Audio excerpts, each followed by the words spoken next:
Hi friends, కదంబం చెట్టు ఇది. Flower ఉంది చూడండి. అమ్మకు వచ్చేసాడు. ఏది చూపించండి. అబ్బా నేను కదంబం ఫ్లవర్స్ లక్ష్మీదేవికి చాలా ఇష్టం అంట. అయితే వాసన చూడబాకు, స్మెల్ అయితే ఇక్కడికే వస్తుంది మాకు. చాలా బాగుంది స్మెల్. ఇంకా పెద్ద చెట్టుగా చూపిస్తాను. పెద్ద చెట్టు అవుతుంది ఇది. ఇదో దీని చెట్టే ఇది. పెద్ద చెట్టు, చెట్టు నిండా ఫ్లవర్స్ ఉన్నాయి.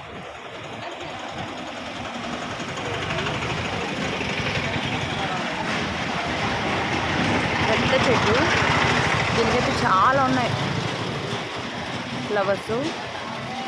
ఎల్లోగా అవే కదంబం పూలు.